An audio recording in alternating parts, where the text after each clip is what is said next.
दोस्तों, जनहित भारत में आप सभी का स्वागत है। आज हम बात करेंगे देश के अंदर प्रेस स्वतंत्रता, धार्मिक स्वतंत्रता और भुखमरी सूचकांक रिपोर्ट की। इनमें से किसी भी रिपोर्ट को भारत सरकार सही नहीं मान रही है।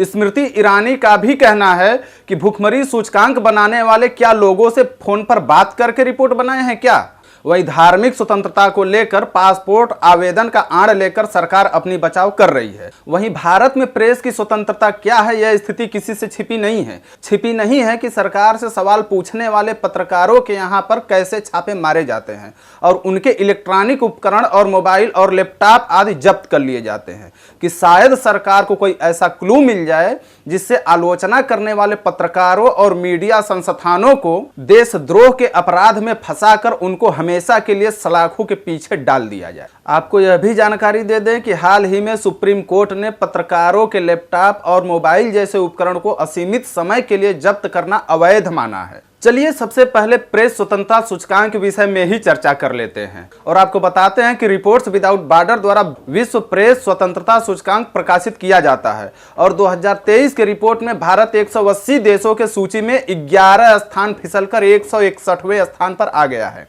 जबकि 2022 में भारत का 150वां स्थान था। सूचकांक में भारत की स्थिति भूटान, श्रीलंका, पाकिस्तान और अफगानिस्तान से भी नीचे चली गई है। और वहीं एक तरफ भारत जो पूरे लोकतंत्र का डंका पूरे विश्व में पीटता है, वहीं भारत के प्रधानमंत्री अमेरिका में मीडिया के मात्र 2 सवालों का जवाब नहीं दे पाते हैं।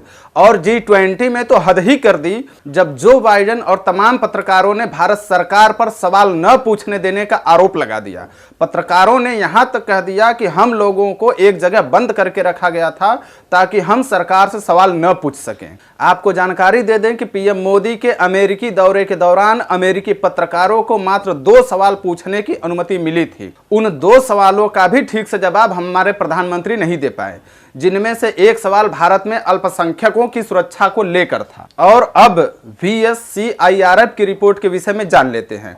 यह आयोग 2023 में अंतर्राष्ट्रीय धार्मिक स्वतंत्रता पर एक रिपोर्ट जारी की है, जिसमें कुछ कानून और नीतियों को लेकर भारत में चिंता व्यक्त की गई है, जिसके अंदर गौ हत्या, नागरिकता संशोधन अधिनियम 2019 तथा NRC भी शामिल है। इसके रिपोर्ट को भी भारत सरकार ने सिरे से खारिज कर दिया। लेकिन केंद्र सरकार की हिंदुत्व बनाम मुस्लिम की राजनीति किसी से छिपी नहीं है। मिसाल के तौर पर हाल ही में विदुड़ी के सांप्रदायिक बयान के संदर्भ में देखा जा सकता है। इसके बाद भी बीजेपी द्वारा उन्हें राजस्थान में टोंक जिले का चुनावी कमान संभालने को दे दिया गया है।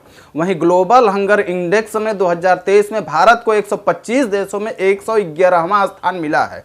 इस सूची में भी भारत के पड़ोसी देश बांग्लादेश, नेपाल, श्रीलंका और पाकिस्तान की स्थिति भारत से अच्छी बताई गई है। और यह भी बताई गई है कि भारत में सबसे अधिक 18.7% बच्चे कुपोषण से ग्रसित है और बड़ों में भूख की स्थिति गंभीर बताई गई है। भारत सरकार ने इसे भी सिरे से खारिज कर दिया। आपको जानकारी दे दें कि किसी देश का वैश्विक भूखमरी सूचकांक विशेषता 4 चीजों पर आधारित होता है।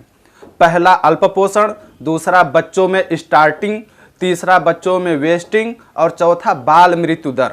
बच्चों में वेस्टिंग का अर्थ होता है कि ऊंचाई के हिसाब से वजन का कम होना। रिपोर्ट में यह भी बताया गया है कि 15 से 24 वर्ष की महिलाओं को व्यापक तौर पर एनीमिया अर्थात खून की कमी है। और यह भी बताया गया है कि देश में 50% से अधिक महिलाएं और किशोरियां एनीमिया से पीड़ित हैं, जो दुनिया में सर्वाधिक आंकड़ों में से एक है। तो सवाल यह उठता है कि यही बीजेपी पार्टी मनमोहन सिंह की सरकार में इन्हीं रिपोर्टों को सही मानती थी और इन्हीं रिपोर्टों के आधार पर मनमोहन सरकार को घेरती थी और सैकड़ों सवाल पूछा करती थी। तो आज के तारीख में उन्हीं संस्थाओं की रिपोर्ट को मोदी सरकार सिरे से खारिज क्यों कर रही है? आखिर वही रिपोर्ट कांग्रेस के समय में सही और बीजेपी के समय में गलत कैसे हो सकती है? अगर हमारे द्वारा दी गई जानकारी आपको अच्छी लगे तो इसे अधिक से अधिक शेयर करें। धन्यवाद।